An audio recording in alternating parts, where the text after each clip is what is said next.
Okay. So the last thing I need to get covered is economic policy.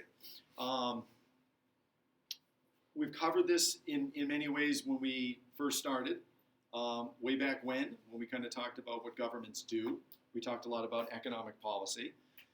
We've talked about it anytime we've talked about federalism and the role of government, because government not only makes laws, but it makes economic policy. And so, for example, we were talking about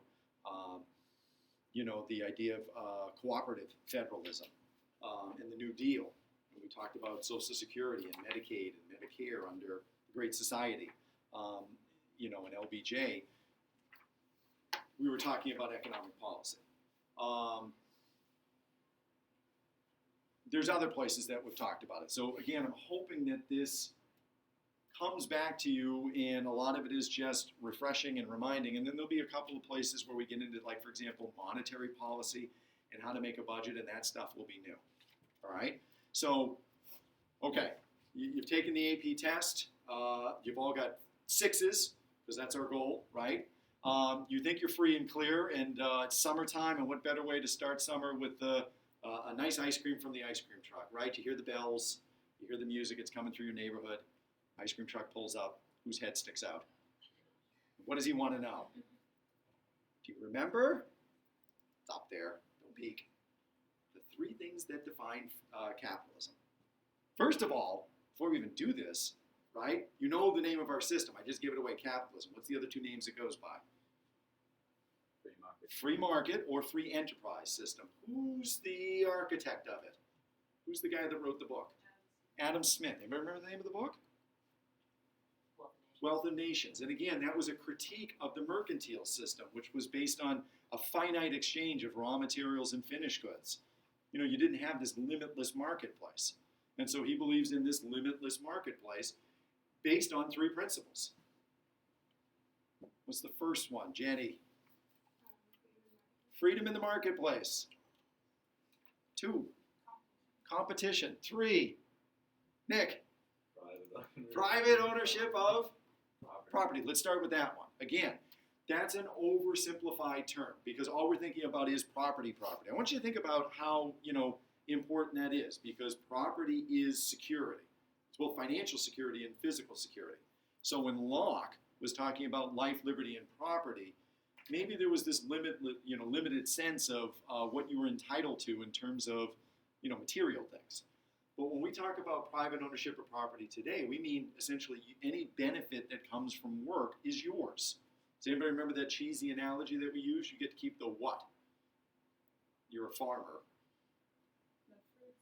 The fruits of your labor. You planted the tree, you fertilized the ground, you watered the tree, you pruned the tree. If it bears delicious fruits, fruit, they're yours, right?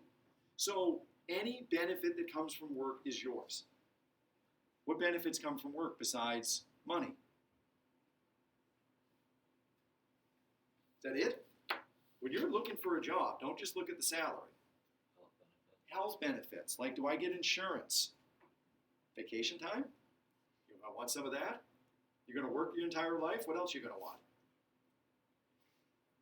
I mean, you plan to work till you're 106, right? What is everyone eventually going to do? And therefore, what do you need?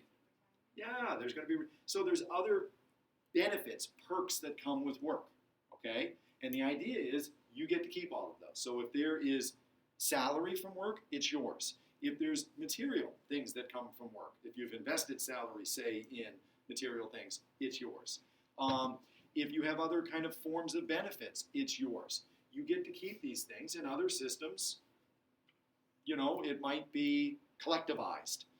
It might be that what you get comes, you work, but what you get comes from the government, okay? What is this an incentive for? If you know that you keep the fruits of your labor, this is one of the things that makes us kind of a successful economy. What does it give you incentive to do? Work, right? If I'm an hourly kind of person, the more I work, the more I make. If I'm salary, well, maybe, I see myself, the more I work, the more I'm kind of bringing my hourly wage down. But there's always this idea of a raise or a promotion, right? The more you work, the more you make. It's an incentive to work hard. Same thing for companies, right? The more they innovate, the more they come up with that next product, the more they make. So this is an incentive for us to work hard. It's one of the things that makes us successful. It takes what is a selfish thing and makes selfishness good. How many of you have seen Wall Street, either the new one or, do you remember the line from it? There's a famous kind of iconic line about greed. Greed is good. Greed is good. It's a funny, we look at greed negatively, right? Greed is bad. That's being selfish. But can greed be good? Can you be greedy for knowledge? Can you be greedy for, progress and doing good works? Can you be greedy for money and actually have it be a good thing? Bill Gates, richest man in the world. Does he create a lot of jobs? Gives a lot of that money away as well. So greed can be a good thing if we harness it the right way. Now, freedom in the marketplace is our next idea, right? What that means, again, is that you get to make greedy decisions. You get to keep as much as you make, and I'm going to give you liberty to make smart decisions to maximize what you keep. You get to decide what to buy, what to sell, what kind of workplace conditions you're willing to work under, what kind of benefits you're willing to work under. If you're a company, you can decide, conversely, what benefits you're willing to offer, what salaries you're willing to offer, what workplace conditions you're willing to offer. Everyone has choice. And the idea is the government stays out of that. There's a French term for that. I'll hide it. Yeah, to let do or let be. Simply to kind of allow things to operate in a pure sense. And again, we'll have to debate that a little bit because this seems like, a danger. If people are operating on selfish principles and free to kind of make decisions that maximize their own rewards, what's to stop this from becoming the state of nature? And so the third and most important concept is competition. What does it do? How does competition fix things?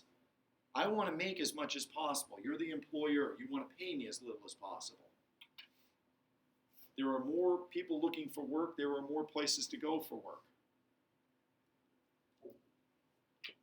Capitalism is simply another version of what we saw in Federalist 10. There's so much competition there to cancel out. It cancels each other out, right? What theory am I coming back to, but just in an economic sense? It's the pluralist theory, right? The idea here is, again, if you're going to talk about competition, what does it do? It pits competing interests against each other, right? Puts them head to head and gives everyone another option. Like either you're going to move or I'm going to go to this person. It pits competing interests against each other, and because there is choice, hopefully we level things out and everything arrives to where it should be, as if guided by, there we go, coming back, Kelly, an invisible hand. We call it a law, though. Law of what? Because we can forecast it a little more specifically. It's not this magic hand putting price and wages. It's a law of what? Supply and demand, right? It's not a precise science, but we can get pretty accurate again with it, right? So this is what our system is. Now, what you need to debate, both in sense of like anticipating a question, as well as just for your own political sense. Most people identify, based on social issues. That's probably what's most important to you guys right now. Certain social issues. But as you get older, most people vote their pocketbook. They vote based on what they see the role of government is with respect to the economy, because you want the government that puts the most money in your pocket. And that kind of depends maybe where you are, in terms of what economic bracket you're in. No matter where you are in the bracket, where you are will determine, I guess, what kind of capitalist system you want. We are not a pure capitalist system. We're more of a mixed economy, because for each of those principles, you come up with exceptions, right? Private ownership of property, the idea that you keep the fruits of your labor. What is the most obvious exception to that? How many of you work and get a paycheck?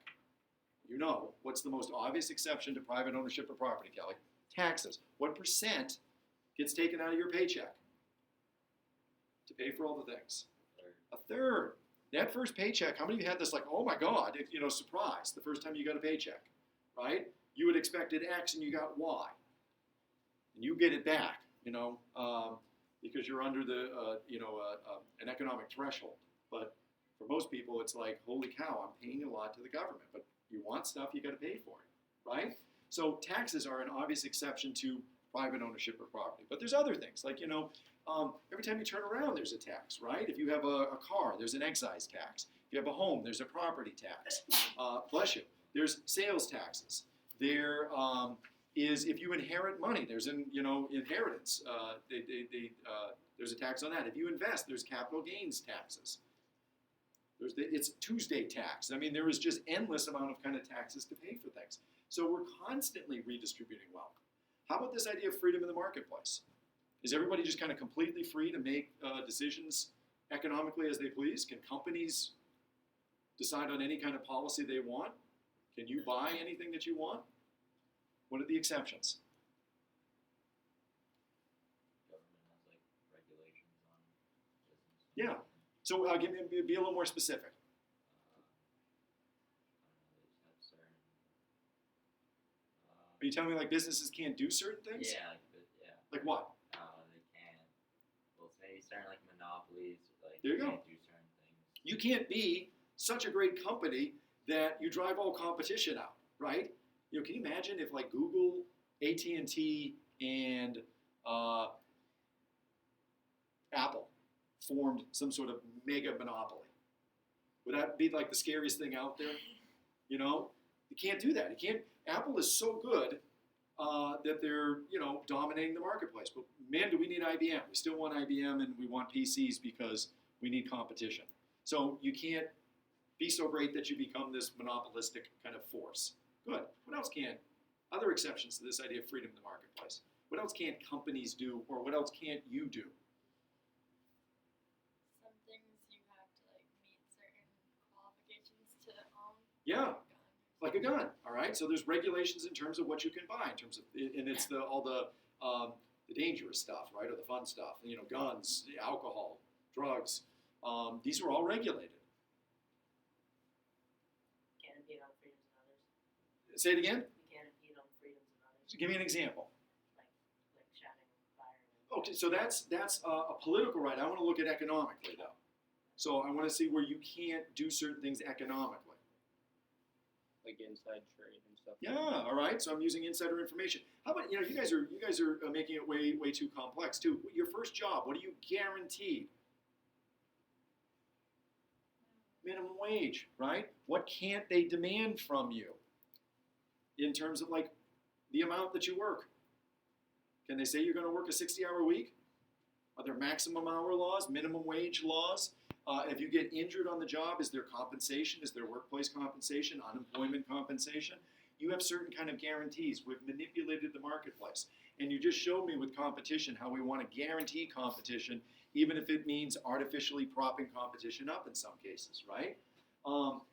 There is a lot of exceptions to this. And what you have to kind of debate is, well, how much of a free market do I want? Do I want the economy to be like an ecosystem where you don't interfere with it and you let it run on its own principles?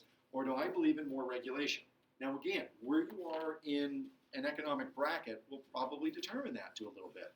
Because most people that are, I suppose, in kind of, management and white-collar jobs will see firsthand what regulation does to their businesses and feel that the tax code is a disincentive for them to operate a business, that regulation drags down profits, and with that, they can't hire as much and they can't pay as much. Conversely, if you're on the other end of the economic spectrum, you might say, well, I want certain guarantees and safeguards. If I don't have minimum wage, what's to stop a company from paying me $5 an hour? If we don't have, there's companies that bring in, illegal immigration has two sides. There's the groups that are illegally immigrating, but there's the pull factor as well of companies that hire them because they can't find American workers to work in those conditions for the wages that they want to pay. Okay? So you might say on the other end of the spectrum, I want certain guarantees and safeguards. Again, I point out too, when you step on a plane, you certainly want regulation. When you step on a Funghua bus that's going to take you to New York for $3, you want to make sure that, you know, it doesn't explode again. And that the driver is, you know, licensed and, you know, knows what they're doing.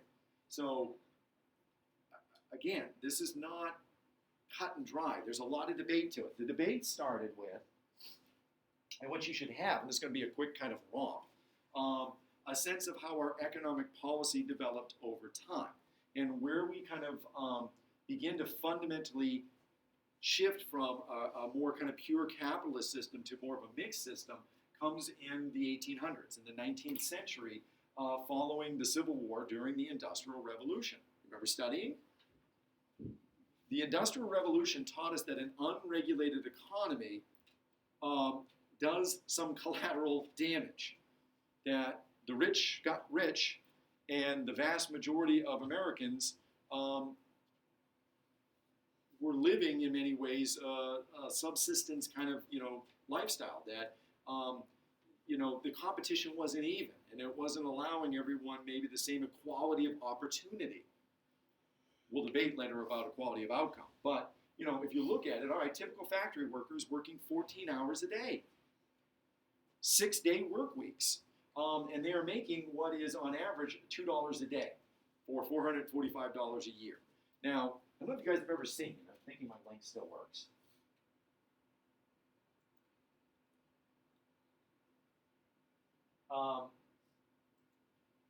This is, if you ever want to know what, like if your father says, you know, back in my day it was a quarter. Well, okay, what was a quarter back then versus what's a quarter today?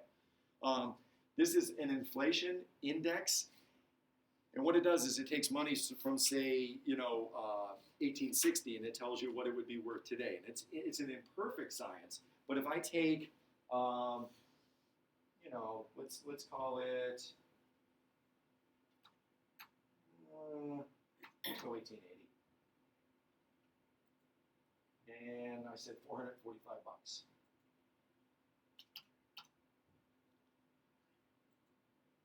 And I want to see what it looks like, you know, this year. Did give you a year. You put it all in. I wonder if it's because I'm in. Hold on. Again, we don't want monopolies, but I like Chrome. 1880, New Year's and 445, and then 2015. Calculate. There we go.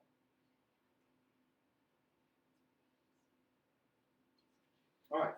So they have a lot of ways of kind of calculating it. So big range, right? Big range, you know, $445 a year either equals somewhere around $10,000 to $741,000. What an economist would know is to kind of look at, to change the site a little bit. See all these things on the side?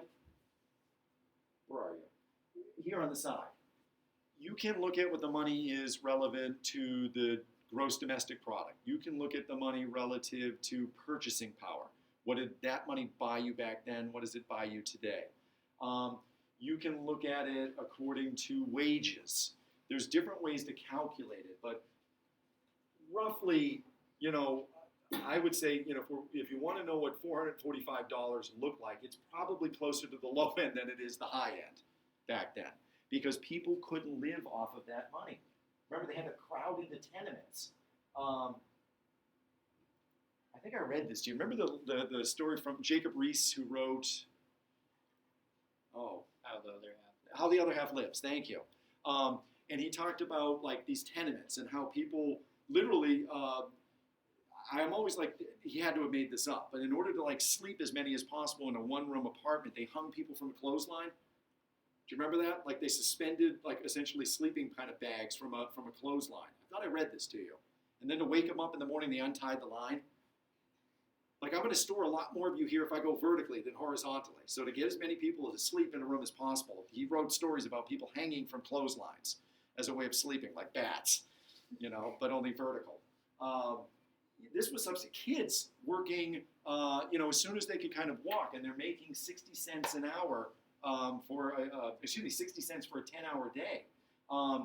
In places that are substandard, kids used to work on the coal chutes, pulling up the coal, but they had to pull the slag off, and occasionally 5-year-old hands and 5-year-old bodies get tired, and they'd get caught up in the mechanisms, and bad things would happen. And there's no workman's comp. There's no unemployment insurance. There's just tough luck, right? Yeah, I do have it here. This is the line from Jacob Riis. It used to be practice, if report spoke truly, in certain old country towns, the bed was represented by a clothesline stretched across the room with the sleepers hung by their armpits for a penny a night. And in the morning, the boss woke them up simply by untying the line and letting it go. A labor-saving device, certainly, and highly successful in attaining the desired end. I'm always cracked up by that. In these tenements, what do you see? Well, you see kind of, people living in crowded conditions. Crowded means unsanitary, disease travel, fire travel.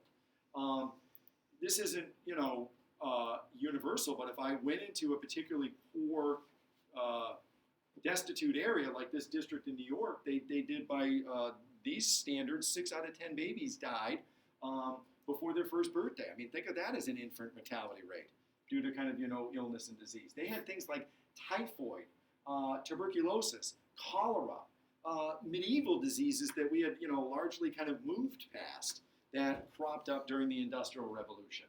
You remember the story of the Great Chicago Fire? Who owned the cow that supposedly kicked over the lantern that burned the whole thing down? Pure fiction. But because things were built so close and unsafe, you had, entire cities burned down. Boston had a similar kind of fire. At any rate, on and I could go about the ills of the Industrial Revolution, but what it pointed out was an unregulated economy had a lot of collateral damage. And, we decided collectively at this point that a certain degree of regulation makes sense. Consequently, we began to pass things like the Interstate Commerce Act, the Sherman Antitrust Act. There are other kind of provisions. You remember this still, though, as the time during layer cake federalism. These are, there's greater opportunity to grab power, but it's not taken. And these are kind of ineffective acts. But they are acts in some ways to regulate the economy. The Interstate Commerce Act is largely about the railroad industry. That's that generation's version of Google and Apple, right? The livelihood of most people depended on the railroad industry. That's how we transported things. If they form a monopoly, if they adopt abusive practices, it can have catastrophic effects. So we're going to regulate them, but we're going to overturn most of the verdicts of this regulatory agency. We're also going to be wary of trusts and monopolies. But again, we don't really enforce this. It's going to take the Clayton Antitrust Act to get it more stringent. Agriculture is obviously something we're dependent on. We're going to begin to form up a regulatory body, an agency, the Department of Agriculture, that gets cabinet status eventually. And we'll have a way of dispersing land and managing kind of government land. That's the extent of it initially, right? Eventually, we'll get much more in terms of regulation. Now, just to kind of show you something. Here you go, Brian. Take a look at the handout I gave you, because this is where we go eventually.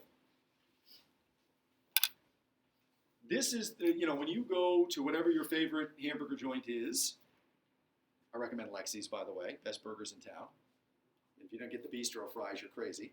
They have fraps as well, or all kinds of delicious drinks. But if you look at this, this is what it takes to make sure that your hamburger is safe, and all the things that they kind of look at. All right? I love the ketchup one. To be considered grade A fancy. Who doesn't want to be fancy? Right? I want to be fancy. It must flow no more than 9 centimeters in 30 seconds at 60 degrees Fahrenheit. That's what makes fancy ketchup, and not something that they water down in some sort of cheap diner, right? How did we arrive at that? No more than 9 centimeters in 30. There's some guy in a lab coat that works for the Department of Agriculture, and his job is to squeeze ketchup at different, temperatures and give it a grade. But what it allows you when you go to that restaurant is that you're not having tomato juice kind of poured over your hamburger, right? You can read, the other ones. or some other ones that are nice. I like the idea that the pickle slice must be between 1/4 and 3 inch thick for it to be a self-respecting pickle, and then not relish, I suppose.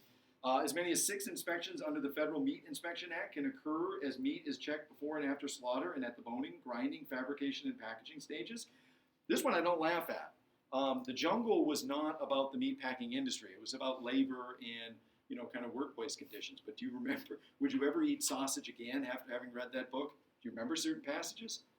My favorite is how they used to take rejected meat from Europe, put it on a barge, and bring it on that slow barge to the United States, put it on a cement kind of, industrial floor, and coat it with borax, which is a drying agent.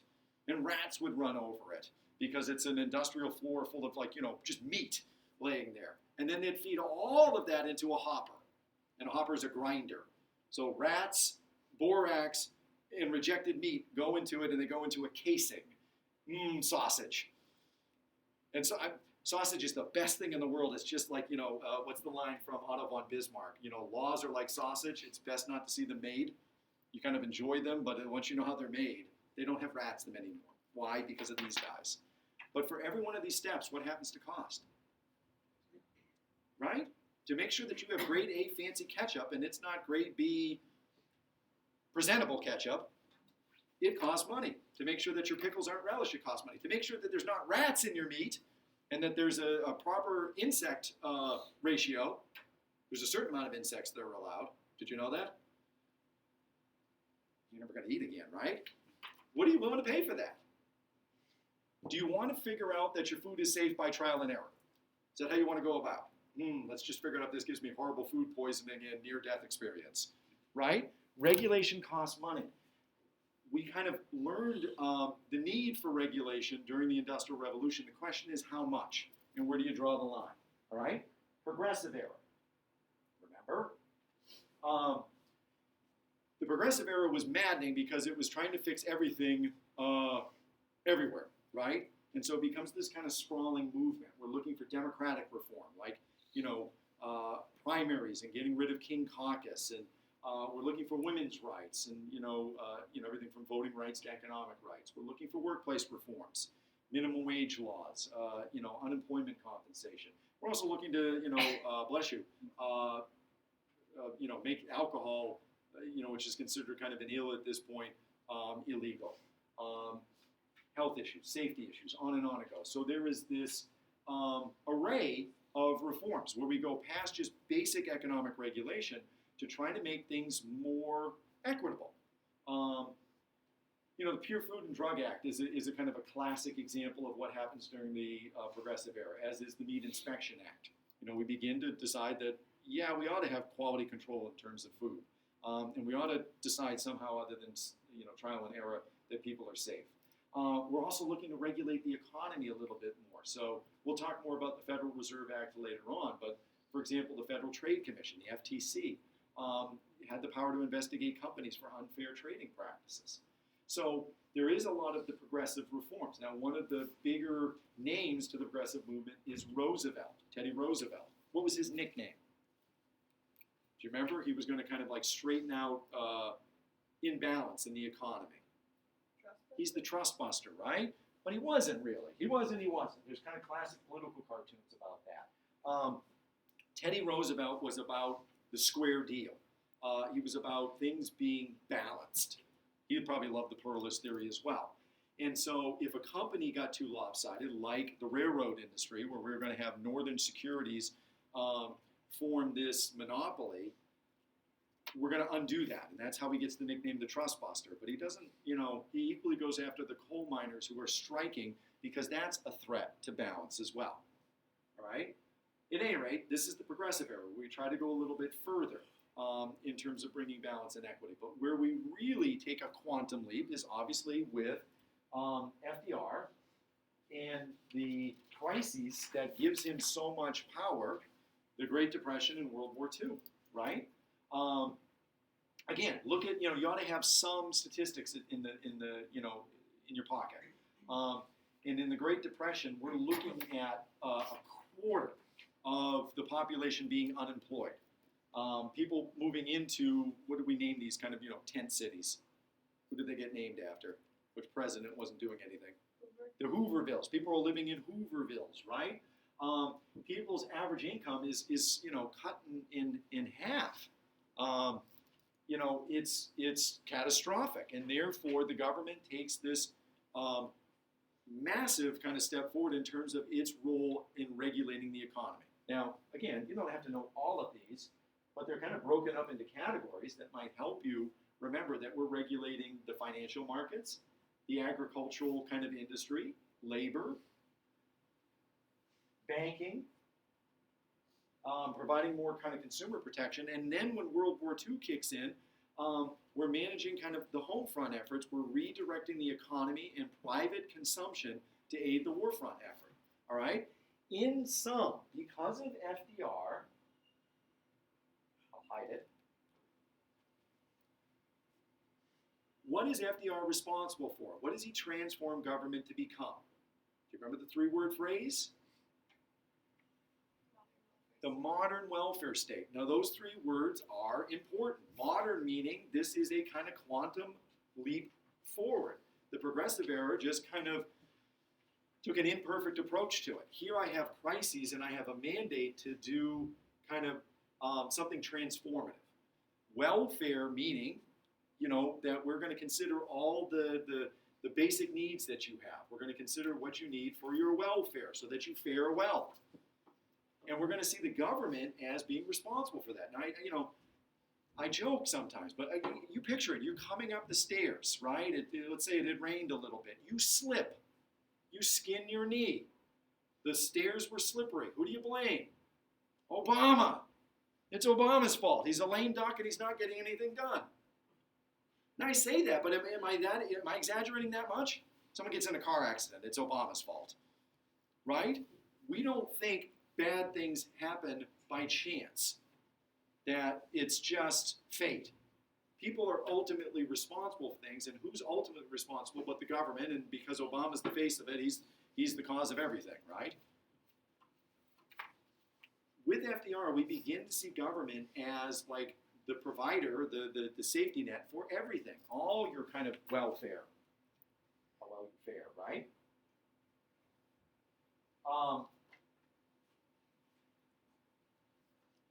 In the post-World War II era, I have a couple of other economic milestones, but I want to jump based on the time to the 30s and 40s, right? This is where it gets a little more complex, where you may have studied it before, but it's going to take a little bit more to surface, right?